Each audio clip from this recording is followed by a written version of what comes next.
Саламатсыздарбы, урматтуу мекендештер, урматтуу Facebook социалдык сетинин колдонуучулары.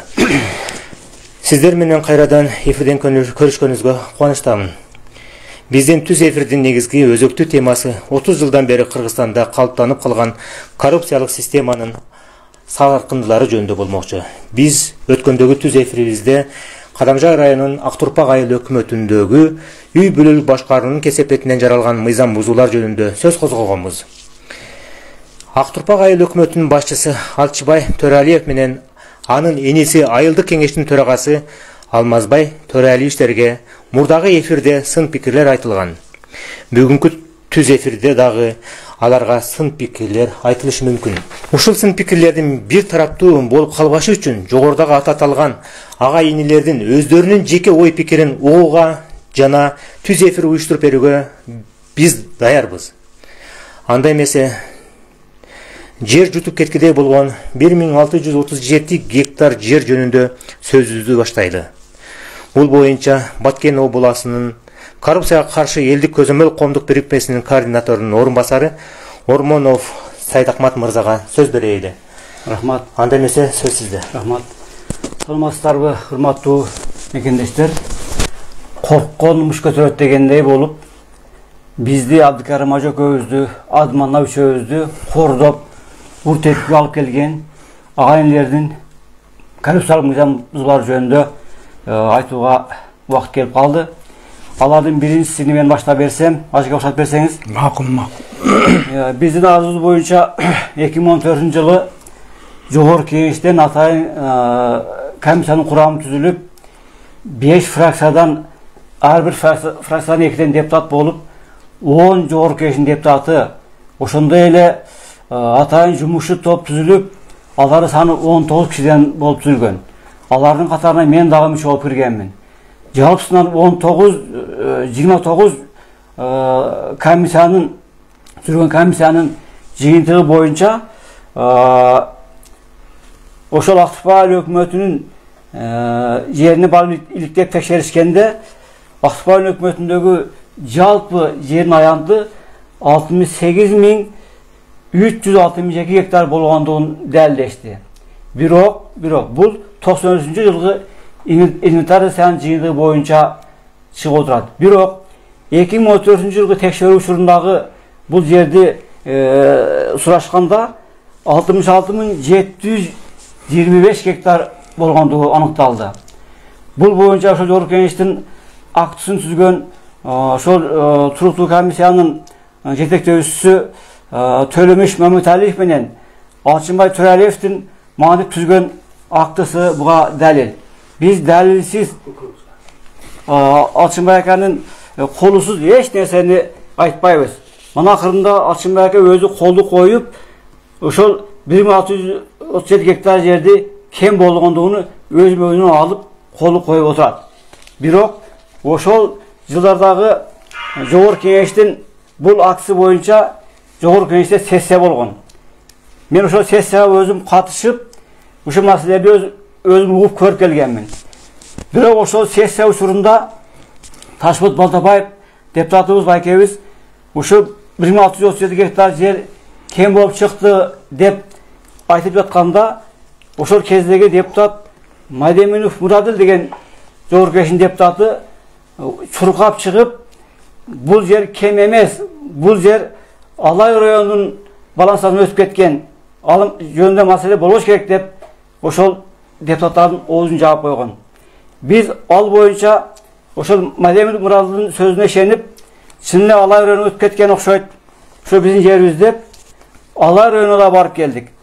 Ара районунун мамлекеттик каттоо бөлүмүнөн алган жообуна караганда биздин Актурпак айыл өкмөтүнүн бир сотуктагы жери Алай районуна өтпөгөнү жөнүндө кат алып келдик. Айтайын дегеним, ушул Жогорку кеңештен түзүлгөн жалпы болуп бир 29 кишинин жыйынтыгы дагы бүгүнкү чейин чыга элек. Биз ойлоп көрсөк, бул Жогорку кеңеш бул ошол мезгилде бул ушинтип комиссия түзүп, бул бизнес экен. Ошо кылмыштарды бетин ачып, бирок аны өздөрү пайдалануу максатында атайын комиссиялар түзүп, ошол крыша болуп баягы коррупционерлерге kelgenden biz bugünkü ses büttük da. Emin hazır жаңы bilik şu meseleni kötürüp otalımız dağı biz. Eğer жаңы bilik, bugünkü bilik şu bizi tura kabul alıp, şu yerde ilik dep, şu yer kayakta kaldı dep, bunday tekşerip alsa, mümkün bu yerler yer tutup gitti mi, yer Özbekistan'a ağayını satıvergen mi, kanday bolğandygyny oşol bugünkü bilik talap kılıp şonu jyndyn çağış kereklerini biz oturabız. Mына siz айтып атасыз, ошол Алай районуна мүмкүн Алай районуна өтүп кетти деп сиздерге ким ошондой маалыматты берген эле? Ошо жогорку кеңеш депутаты Майдеминов Мурадил деген өзүнүн кадам жайынын депутаты да. Аны ал жака барып, сиздер ошол комиссия менен барып текшерип, ал жактан кат алып келдиңиздер, справка. Алай районуна эч кандай каттоого өткөн эмес, каттоодо жер берилген эмес, Актурпак айыл өкмөтүнө деп. Алар справка берди тура. Ооба. Айтайын дегеним, ал жерде Майдеминов ал комиссиянын курамында жок да. Ал жок эле, өзү эле чуркап чыгып, ошол өкмөттү колдоп, кубаттап, жок ал жер, жок эле жерден оюнан ток эле, Алай районуна өтүп кеткен деген сөз менен жаап койгон да сессияны. Актурпак айыл өкмөтү кырчабайт атат. Ошондо сиздерде азыр алгач мамлекеттик каттоодо турган канча гектар болчу, бүгүнкү күндө канча гектар болуп атат, ошону дайыр жүзүндө тактап айтып коелучу. Ошол кагазыңыз бу жерде бар да. Бар, ошол жана айттым да кайталап коеюн. Ошол саяс сарагандан кийин 93-жылы бүт жерлерди инвентаризацияланган да. Инвентаризацияланган. Ооба. Реформага даярдаганда ошондо биздин айыл өкмөттүн жери жалпы болуп 68.362 гектар болгон да. 68.360 гектар болгон. Гектар болгон. Ошондо да ушул агайын турган, сонун башында.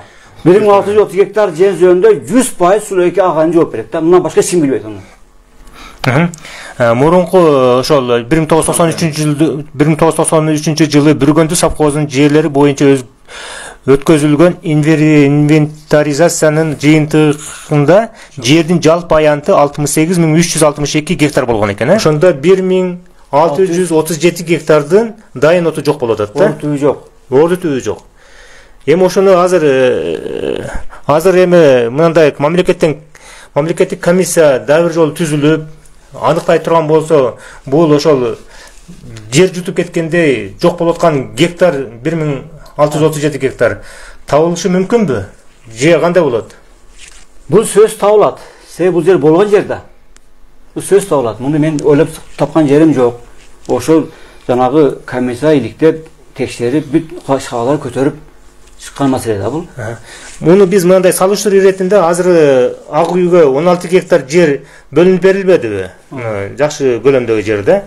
Ошондон ушул Ак үйгө бөлүнгөн жерден 100 эсе көп экен да. 100 эсе, мындай жатканда 16-ны 100гө көбөйсөңүз 1600 болот. 1637 гектар жок болуп жатат. Эми мындан башка дагы кандай ал жакта ушундай таза иштер болуп атабы же азыркы айыл өкмөтүндө дагы башка немелер барбы? Бул ору туу менен жок болгон жер жөнүндө айттым.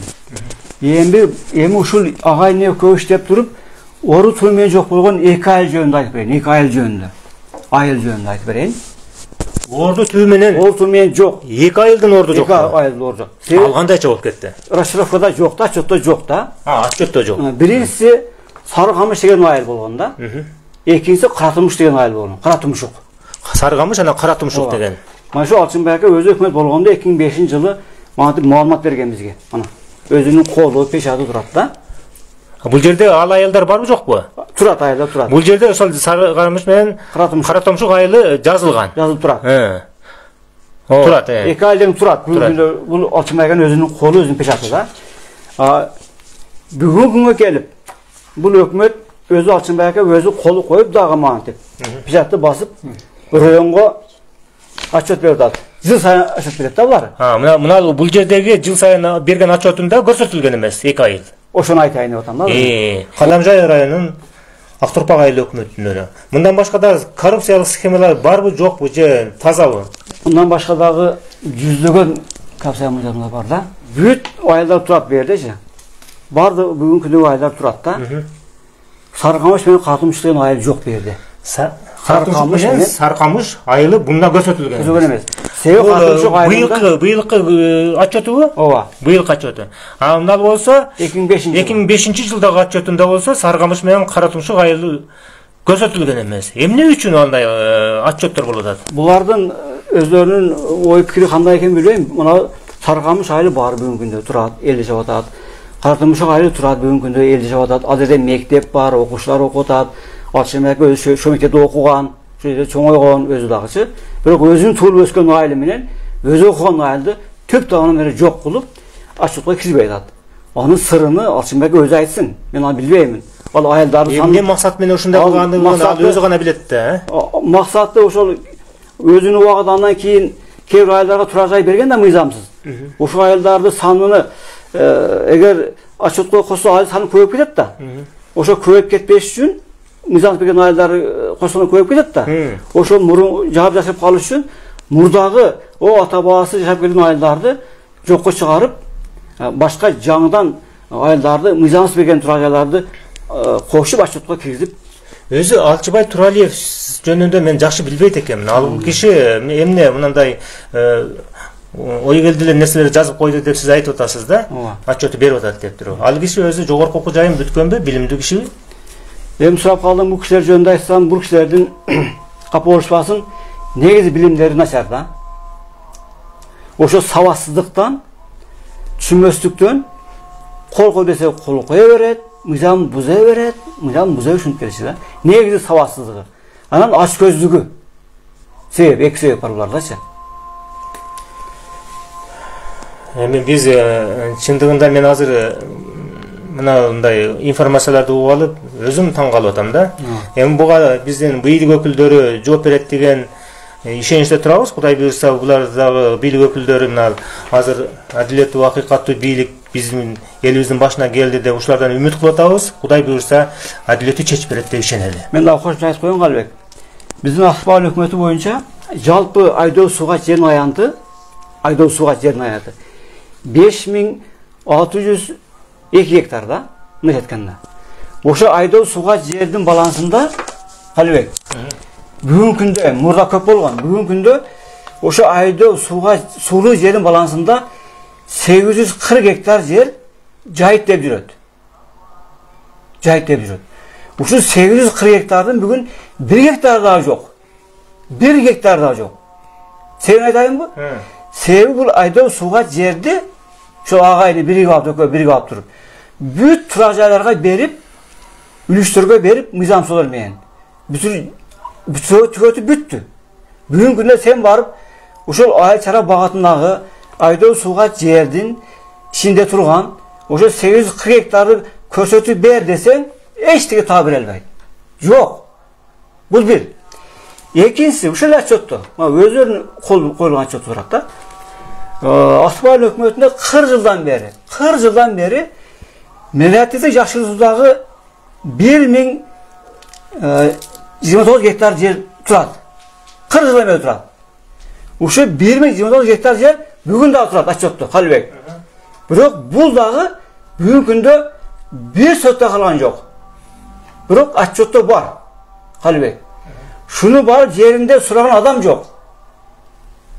Биз айтып, ошо берип атабыз баягы коргоо органдарына.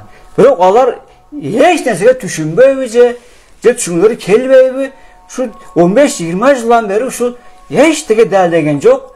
Булар эл бузгунчу, эл душманы, булар уурулар, булар үч камандар деп уруп, сабап, токмоктоп, соттошуп жүрөбүз. Эч ким ушуларды, мына кагаздарды көрүп, билип турса дагы эч кылмыш козгобойт да. Уруп, сабап, токмоктоп, эмне сиздерге ушунчалык зала неметти, зулумдук кылыштыбы? Булардын жана башына айтып өтүп кеттим, булардын корккон алдымыш көрөт да. Ушуларды бизди сабаса, үшөөбүздү сабаса, вурса, калан карапайым эл добушу өчөт да. Өшүп бүттү бүгүн. Башка ошол жерде жергиликтүү жашоочулардын добушу өчөт. Добушун өчүрүп бүттү дагы элечи. Ошондуктан бүгүнкү күндө бизди аябай баягы элдер дагы мындай коопсуздук ойлонуп турат да. Булардын колуна ар нерсе келет. Бажакан дагы сабаган, мен дагы сабаган, Маннаты бүгүн дагы сабап атат. Ал киши бүгүн сотто. Сотко берген булар. Ал өзü айыл өкмөтүнүн айыл кеңешинин депутаты. Депутаты маннап. Ошону да ушул сотко берип, бу кишини да уруп сабап, азыр бу кишини аш тергөөдө. Өздөрү кылмышты кылат.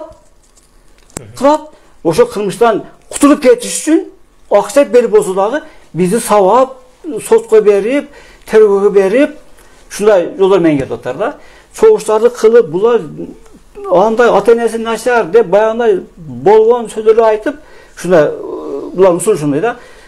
Бүгүнкү областтык жетекчилер түзүмдөрү көз көрүнө эле бүт кылмыштарын жаап жашырып, биз ошол активисттерди уруп сабап, ушу каматып жок кылышына аракетин көрдүк. Жала жаап. Мындай кылбаса, эртең алардын күнү бүттү. Көрдүң Калыбек? Булардын бул aka-ukанын, бул баягыларды колдогон жан жөөкөлдөрүнүн, бир туугандарынын, куда сөөктөрүнүн, кошумбашчыларынын түшүнүгү ушул деңгээлге жетти. Алар биз эле уруп саап койсо, түрмөгө тыгып койсо, шунча кылмышы ачылбай калбайт да Калыбек. Бизден кийин муундар да уже ойгонуп атат. Эл ойгонуп калды бүгүнкү күндө. Калыбек. Уже элдин аңсайдым өстү. Булардын ким экенин билип калды.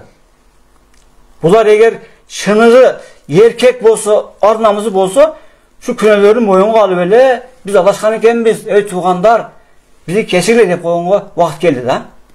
Бул жерлер боюнча отчеттордо так көрсөтүлгөн эмес экен да, маалыматтар жок экен. Отчеттордо бар. Отчеттордо турат. Şu жер турат деп атат да, мисалы үчүн, мына жер Айдос Сугат жерин балансындагы жайык жер бар деп атмайт, бар деп атат. Бар деп атат. Баягы Милатив жакшылыгындагы жер дагы бар деп атат мына. Бар деп Алчынбекке колу коюп атат. Печатты басып атат. Бирок фактически ушул жер жок. Бул жерлерди мыйзам содо менен турак жайга сатып бүттү. Жерлишке берип бүттү. Муну бүгүнкү бүгүнкү күндөгү илим техника менен текшерем десе 1 саат текшерип коет, 1 саат эле. Туруп Калыбек. Муну оңой эле мисалы үчүн, оңой эле.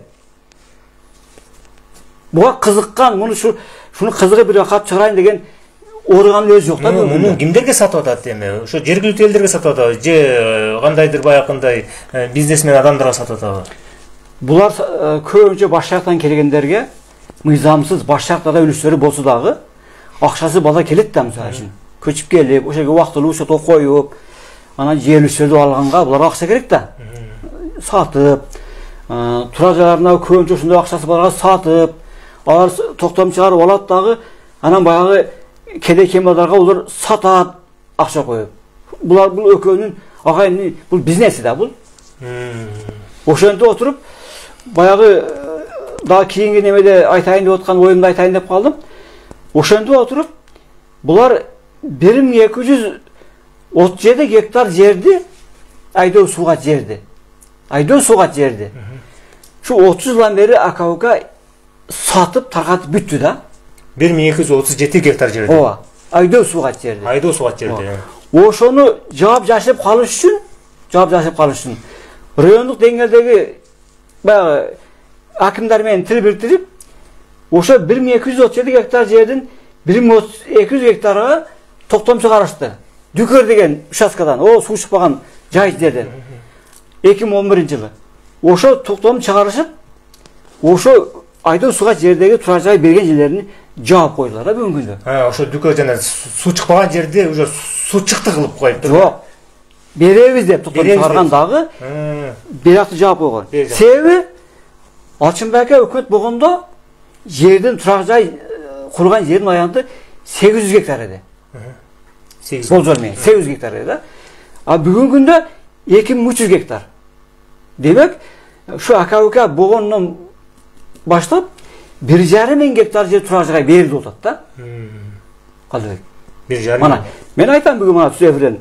Эгер шуну бүгүн көрүп аткан болсо, Алчынбек Алмаз көрүп аткан болсо, ошол 1,5 гектар жерди бизге далилдеп берсин. Мен мына токтомдору барды мүмкүн өзү жашырып койгон, алы өздөрү төрага иниси өзү өкмөт да. Өзүнчө жашырып токтомду чыгарган болсо, бизге чөйрө келип айтсын бизге. Сайрахмат Калбай айтып атат. Бүгүнкү күндө Акбал өкмөтүнүн турак жай аянты 1000 гектар мисалы үчүн. Бул Калбай атат десин. Men dəldə berem onu. Misal üçün bana. Mingçiler ayılı öz yaşayan ayıl. Akavka yaşayan ayıl da bugün günde bana Öşrafka'da Mingçiler ayılının ayandığını 130 hektar devadat. 130 hektar devadat.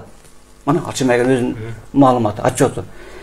Mingçiler ayılı bugün eseptegende var ölçüsün var. Misal üçün sen barsan azı 500 hektar aşağı. Bana bir ayıldan 4 hektar yerde mizans bir tutlar.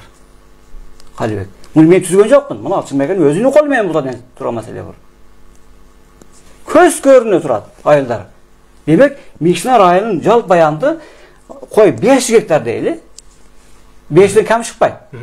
Uşunu 130 hektar dep aççota koyup istegen körbөгөндө tavakta menen satıp je oturat. 134 hektar dep açıp koydu. Faktiski al yerde 500 hektar açık yer verip büttü. 500 hektardan kem emes al yerden özünün faktiski. Emin şoğa koşmaya dağ aytıp koyayın. Dağı bularda okşa bet degen yok da. Bulara izin suğutup koydu değil 10 yıldan beri. Dağı eldin başına elendip. Oşa dükerge dağı toktam çıkardılar. Toktam çıkarıp eldi kağıştırıp birine. Dağı toktam çıkarıp alıp çekeden dağ satıp odan. Düker degen ne dediniz? Kuşaskadan. Gaz nefti çıkan yer. Gaz nefti çıkan yerge. 2011 çıkanma toktam dükerge degen. Oşa dükerge dağı toktam çıkarıp elim burada iz suup kaldı en özünün şunun boyunca. Cağıp bakında iz suup kaldı dep 10 yıl elge bervey eldi sızlatıp kanını sorup bir kocalıkta sadece mende azı 5 gelin aldım ben. 5 gelin aldım Halibek. Oşonun eköge turacağı aldım. 3 öge turacağı algam yok. Azı ben 4 kocalık bir kocalık oturamın. Mağın şoğanda tozdura. Buların tuğanları o 5'i de geç algan. Alıp satıp hiç bular toy koydu da. Oşona Bular özü hökümöттün jellerin arayında kalıp alıp da ошондой işledip жаткан бүгүnkү күндө ferma açıp alıp degендей.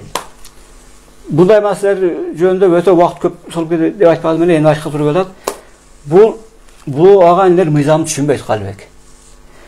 Eğer mizamı düşüngöndө, kişine uyatı болгондо, бүгүnkү күндө булардын şu bütüganların özlörünün ele karamagında bir 300 hektarda yer var da. 300 hektar? Ova.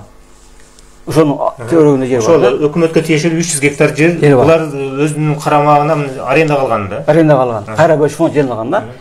Бирок бүгүнкү күндө дагы şu өкмөт башчынын өзүнүн 65 гектар арендасы бар. Өзүнүн 65 гектар арена жери бар. Бул ошо арена жерди Төрөлө атындагы кооператив деп Баткендин катоосуна өтүп келген да. Бүгүнкү күндө ошо катоодо турат. Бул өкмөт болгондон кийин ишкер кылууга жол мыйзам жол бербейт өзү. Ошондой эле Мingçiler фермер чабасы деп Ачамай көчүсү болгон. Ал дагы 25 гектар менен Ачамайдын атына турат. Алчынбайдын атына турат. Имал Жолон деген, Имал Толгун деген кыларда жерлери бар. Бирок булар инелери катоодон өскөн эмес иштерден. Жөн эле баягы пайдаланыш үчүн, баягындай жеринге деген шартта пайдаланыш үчүн өз ара келиштирүү эле арендага алып пайдаланып келататтар. Ошол эгер булар арендасы каттабаса, анда кийин налогторду ошол жердин налогу бар, алага канча төлөйт, ошол алар эл катары төлөшөбү? Булар ошол кооператив фермер түзгөндөн кийин булардын өзүнүн мыйзамдары бар да. Баягы эң аз өлчөмдө төлөйт да, баягы карап фонд жерлеринчи. Ошо эң аз төлөш үчүн атайын ошо каттоодун үппөсү дагы элди көзүн боеп, ошол баягы жерлерди ээлеп алган да булар. Ээлеп алган. Булардын төккөн баягы ижара боюнча төлөгөн салыктары эң жакыр үйлөрүнө аз төлөйт да булар. Булар эң жакыр үй билет белет да. 65 гектар жерди өзү иштетип атат деп атасыз да? Ооба. Ошо 65 гектарга канча төлөйт? 65 гектарга бул мен ашет айтып коеюн. Барбы сизде мында отчет? Бар менде. Ал айтып коеюн. Эми бул кече 1-2 жыл болуп калды дагы бул куу кишинин өтө куу киши да. Эми ошол Төрөлө атындагы кооперативди үрөөнчүлүк деп ачып алыптыр эми. Үрөөнчүлүк Акдевизре деп ачып алыптыр. Бүгүн өзүнүн атына турат ошол дагы элечи. Анан калп эле элге бул Abdulkadir Abdurashid'in jeri oşonun icraga berilgende hal bele eldi aytat. Bирок ал Abdulkadir Abdurashid Batkenden katını ötken emez. Jönere eldi mamleketти aldап, oşo salttan kaçıp bugün da özünün balansında turат. Dep aytayın uktayın.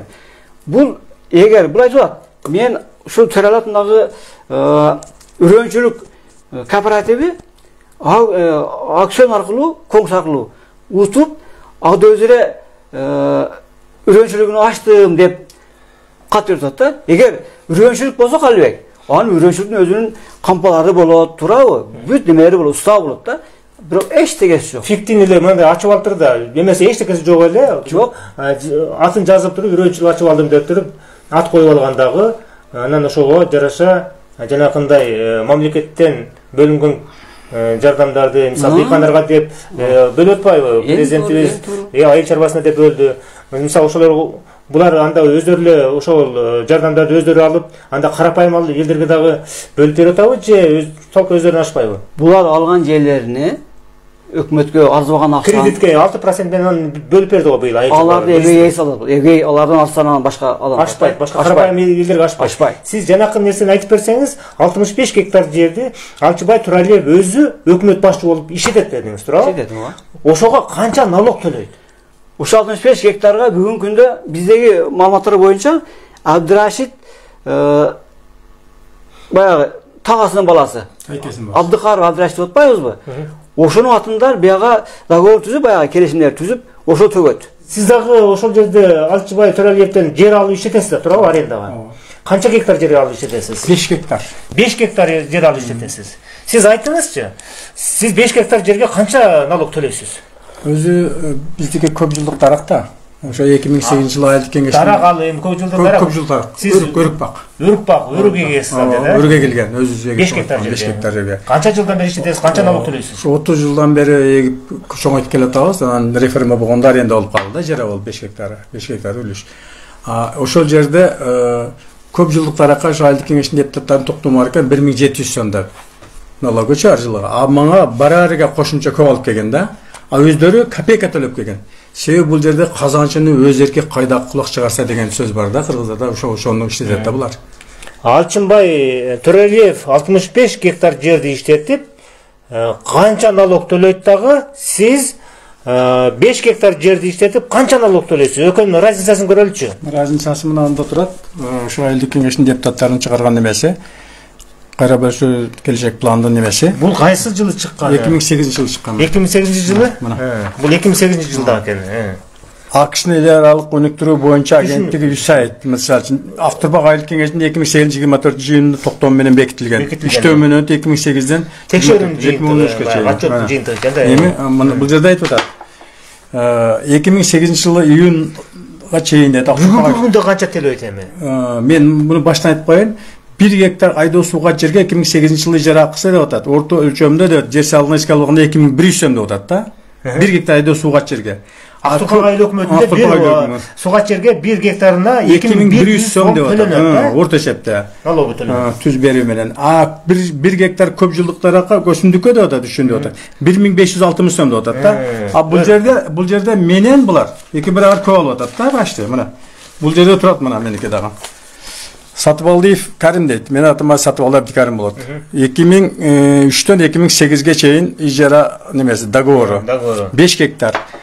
Менен 13500 сом алат да. Өзү 13500 сом жылга алып атат. Өзү 7800 сом алыш керек. 7800 сом төлөшүңүз керек. Төлөшүм керек да, баягы 2000 баягы айтылып атпайбы менакта. Булар эки эсе көп алып атат да. Барар көп алып атат да. Өздөрүчү. Өздөрүнүн азматты көрсөтүп берем азыр алардыкынычы.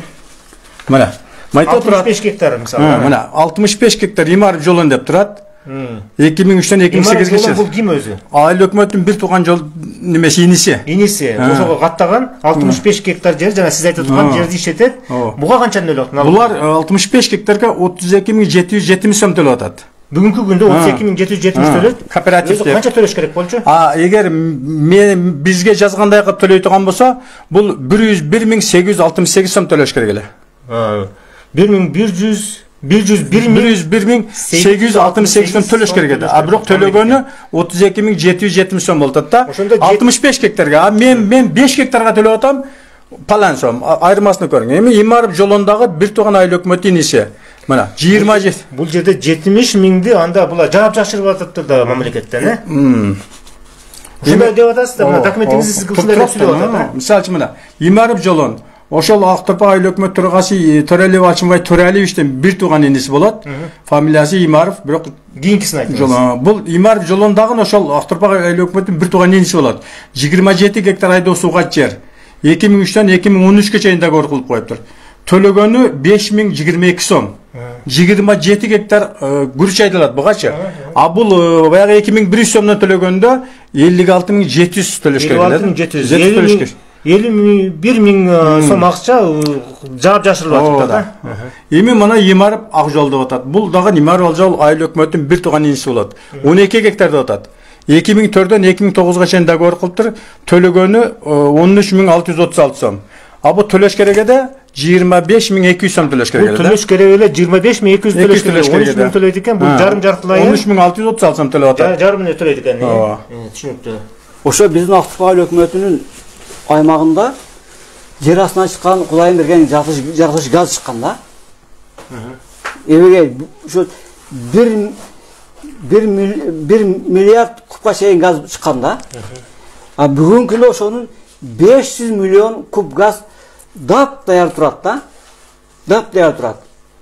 Муну айткан Алчынбайга өзү айткан эмелер бар, бизде видеолор бар да. Ошону элге бербей буу отурат. Газдаштырабыз деп Калыбек elimizni uyuşturup, oşa jet sev ayıldı uyuşturup, aşar yolu menen 17,5 kilometre yerge gazlı tuğları montajlaştı bular. Aşar yolu menen. Elden akça jıyıp, kançalagan eli kişinin paylanıp, oşa 17,5 kilometre yerge gaz tüslerini tarttı. Yemi oşonun el kılgana karabastan, bunu bugün günde oşa kırız gaz kurdu. Kırgızgazın menen bayağı sen kovumnun smetası boyunca 19,5 milyon so'm maqsa ketdi. Bu su boyunu gazlı suya gaz tartış üçün dep mantip Batken tağınga çıkıp Kalыбек.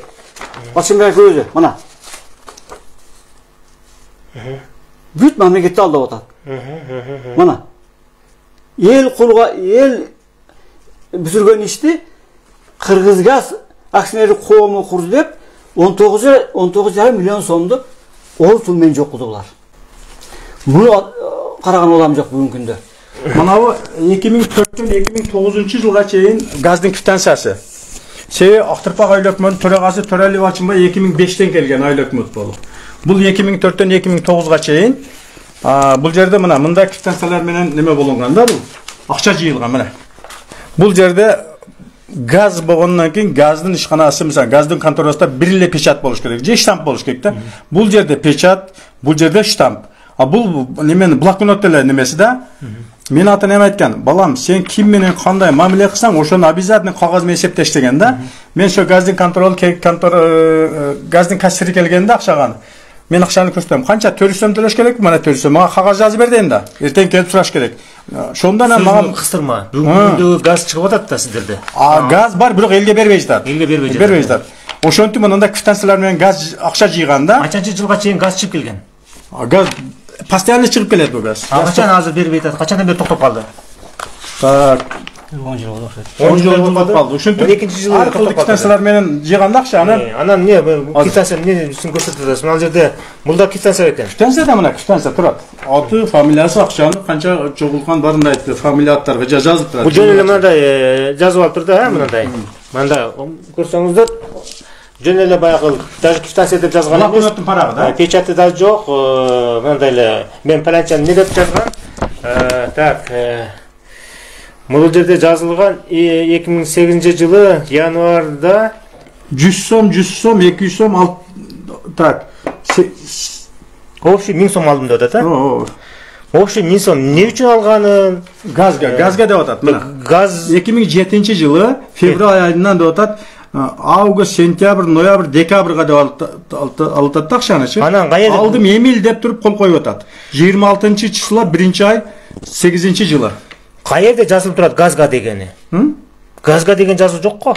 Газга деген жери жок. Ооба. Жөн эле алдым деп жазып коюптур да. Ошол мына бар эле ошол гана, мыналардан ошо Эмил деген ага мына бар. Печати жок, эч чекеси жок. Түшүнүктүү эми сиз Буганда газ боюнча мен айтып коеюн, созулуп кетти окшойт.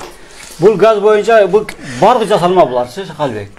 Бул ака ушу Өзбекстандын балансында турат газ. Өзбекстанга төгөбүз деп 30 жыл элди алдап келди да. Бирок Өзбекстанга 1 сом төлөгөн жок булар. 1 сом төлөгөн жок. Бүт бийликти колго алышып, Өзбекстанга төлөп келатабыз деппи? Өзбекстанга төлөйбүз деп элден акча жыйнап келди 30 жылдан бери. 30 жылдан бери. Кыскасы айтканда да эми. Актай түшүр башка кылды. 1 сом төлөгөн жок Өзбекстанга. Жалаң жогоруда ошо крышаларга берип, пособный хозяйство болуп, жогортолорго чөнтөгө акча жөнөп турду да. Мен дагы бирин айтып коеюн, эсим барымда азыр. Жана айтып кеттим го, Мусафир деген. Момдали Мусафир деген. Мен өзү мен каташыма бирге окугам деп өзүчү. Ошо туулуп өскөн өтүкчү деген айыл бар да. Өтүкчү деген айыл бар. Ошо өтүкчү айылга булакагылар.